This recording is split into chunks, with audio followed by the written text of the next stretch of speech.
In this video, we're going to talk about the console, which is also often called the mixer or the mix window, because that's where we spend most of our time when we're mixing our track. And back in the day, before there was digital recording like there is today, you might have seen these big mixing boards that have all sorts of knobs and sliders and dials on them. That's called a mixing board, and we have a virtual version of that inside Studio One, and they call it the console. But you find the console through this button down here. This is Mix, and this brings up the console. So I can click this to open and close. I can also push F3 to open and close it, like this. And this view is where we're going to be spending a lot of time from now on, because we're able to do a lot of stuff with our tracks that we're not able to do up here in the tracks view. So let's start taking a look at that. Now the console is full of channels. Each one of these is what we call a channel. Now a channel is basically where an audio signal flows, where the audio from our instruments and our loops actually is, and we can modify it.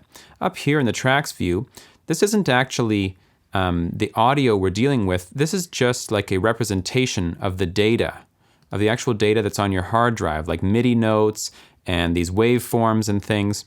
But when we want to actually modify the sound itself, the actual audio signal, then we have to come down to the mix window into the console, and these channels are where the sound flows, so to speak, and we can deal with it there. Tracks up here and channels down here are related to each other, but not always perfectly one-to-one. They don't have to be. When we have audio tracks, you see this little audio symbol here and here, like all the loops, those are audio tracks, versus we have a instrument track down here for the flute and the piano. Those are MIDI tracks. When we have audio tracks, the audio tracks have a channel always in the mixer right here. So when I click on drums here, you can see drums here. It's an audio channel. This is an audio track, and they're essentially attached, you could say. They're the same thing. So the waveforms we see in this track, if I play this, you can see the meter moving here inside of the console on the same track. So drums, drums. If I take, let's say, the chords here, solo that, here we go. Here's the channel called EP chords, and here's the track called EP chords. So the track is where the events are, the data, all the data for the track, for the sound, and then the channel is where the actual audio is, the audio signal, and we're able to manipulate it in the console here. It is possible to have multiple channels for one track, or multiple tracks for one channel. That's something we're going to talk about in the future, and it has to do with working with virtual instruments. But for now, we're only ever going to have one track and one channel. So for every track you have, you'll be able to find the audio channel here in the console where you can do your mixing for that track. Okay, the first thing I want to show you about this console here is we want to push this button for now. You're going to learn how to make this choice yourself later, but for the purposes of this video, it's good to push this button, and that places what we call inserts and sends up on top of the channels. If I have it the other way, then they appear at the side of the channels. This is fine, but I prefer it to be on top because I like everything to be vertically aligned. In the end, if you want to have them off to the side, that's totally fine, and you just do it with this button right here. So as you saw, I can shrink and expand this console. In fact, I can even shrink and expand different parts of the console just by grabbing and dragging, just like most things in Studio One. I prefer to keep everything pretty compact because I like to have my tracks open here and my console open here. That way I can work on them at the same time. And I want to start at the top of a channel and work our way down and talk about what each part of it does. What you can imagine is that the sound or the audio signal comes in the top of the channel. So from here, it comes down into the top of the channel and it flows downwards through the channel and comes out the bottom. That's kind of a good visualization to think about because we're going to move in order from top to bottom, and that's how things get affected as well when we're mixing. So I'll explain what I mean. When the audio first comes in the top here, we have things called inserts. Now inserts are where we're going to place our reverb and our delay and our EQs and our compressors and phasers and all that stuff. All the effects we're going to put on a track, on the sound, get put here in the insert slots. So I can open that up and I can choose from all these different effects that we have to choose from here. We're not going to talk about the effects right now, just about in general how it works. From there it goes into what are called sends. Sends basically make duplicates of the sound and send it somewhere else. So the sound is coming down the channel and then it gets split off and goes somewhere else while the main one still keeps going down. So you can have sends sending duplicates of the audio from that channel to different parts of the console, and you can do all sorts of cool stuff with that. Below that, we have our input and output.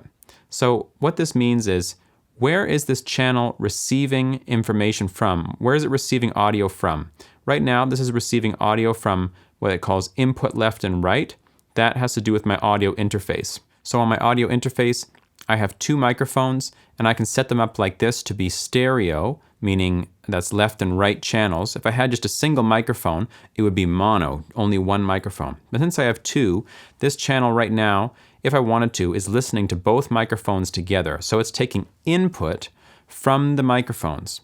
Now if I go over here, this is my presence, where my flute is, flute melody.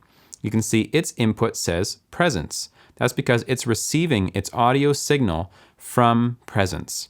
So presence is the instrument, and the instrument is producing the audio information, and then this channel is receiving it from presence. And then below that we see where is it outputting to. We had our input, now we have our output. So it comes in from somewhere and then it goes somewhere. So we decide where it goes down here. Now there's nowhere else for it to go right now except the main output, which is over here. This is our master channel, which we'll talk about soon. And all the tracks are going to main. So all the tracks have their own inputs that come into the channel, and they're outputting to main, and main is where all of the tracks come together as one channel. Below the inputs and outputs, we have a panning slider. So if I solo this and play this note, I can pan. And this is the most effective way to deal with panning. Whenever I want to pan a track, I come to my console and I do the panning in here. We learned about automating panning earlier, and that's a great thing to know about, and it's the way you do automation. But when you want to just pan something without automating it, this is actually a better way to do it. I just didn't want to touch on it at that point because we hadn't looked at the console yet. But now that we know it's here, this is where we can deal with panning side to side like this. Okay, so below that, we have our fader. Now the fader is where we control volume. So if I play the note, now you see this is attached to this volume slider over here. Now if I move one, the other moves. This one is easier to use in a certain way because it has more resolution, meaning you can make it bigger and get even more detail about exactly where you want to put it. This one over here is really just for quick changes. If something needs to be changed really quickly, and I do use it like that, then I will. But when it comes time to mixing, I'm going to use this fader to fade my volume up and down to the appropriate level. At the top of the fader, we have a number, and this number is telling us what level is the fader set at. So we're going to learn about these levels pretty soon. But you can see wherever I leave the fader, it tells me what number it's set at so that I can see how it is relative to other tracks and so on. Beside that number, I have a second number, which is where is my panning set? R for right, L for left. So it's 26 left right now, or it's 56 right now. So these are just little numbers to tell you what these are actually set at specifically. Beside the fader, we have these buttons, which look very similar to these buttons. Mute, solo. This is monitor, which if you recall means we just hear the track. So if we have a microphone plugged in and we turn monitor on, that means we can hear the microphone. If monitor is off, we won't hear it. That doesn't really apply to us right now, but it is here as well. Here we have our button to arm the track, to set it into record mode. So I'm arming this flute right now, but if I take that off, it doesn't make any sound when I press my keyboard. So to get sound out of an instrument, that track needs to be armed so we can actually send our MIDI notes to the instrument. The last button we have is this channel editor, and this is something we haven't looked at yet, and we were not going to look at quite yet because it is a little more complicated, and we can do everything we need to do without even looking at this thing, but we will touch on it in the future.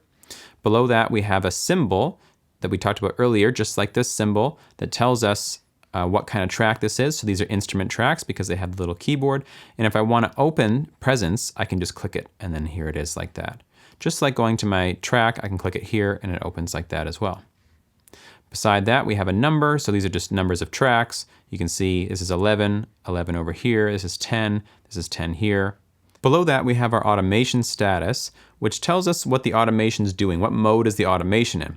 We haven't talked about automation modes yet, but the main two to know about would be read and off. So once you have drawn in your automation or automated any parameter at all, if it's in read mode, it's going to read that automation as it plays through, meaning it's going to look at what the automation says and it's going to do that. When this is turned off, of course, the automation is not going to do anything. So if we wrote some automation but we don't really like it, we can just turn it off here and it will have no effect.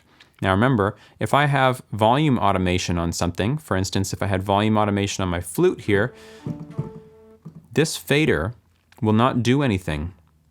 It will do something when the song is stopped, but as soon as I push play, it will reset back to its first position.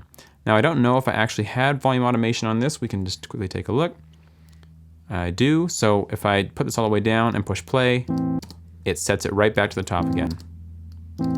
That's because it's set to read mode. If I turn this to off and put this all the way down, now it stays. Put it back to read, and it goes back to wherever the automation tells it to go. Lastly, below all of that, we have the name, which we can edit if we double click, just like any other name. And we also have the color, which if we single click, we get to choose colors like this. So that's the order of things in the channel strip. Audio comes in the top, runs through the inserts, which are all your effects and things to change the sound. Then it goes to sends, which make duplicates of the sound and take it elsewhere. We have our input, which is saying where is the sound coming from. The output, where is it going to. And then we have the panning, left and right. We have our fader, which is our volume, mute, solo, monitor. We have our record enable or our arming so that we can play the instrument or hear it or record on that track. We have the symbol that tells us what kind of track it is, the automation status here, and then we have the name and the color at the bottom. That's it for the parts of a channel, and we'll get more into the console in the next videos.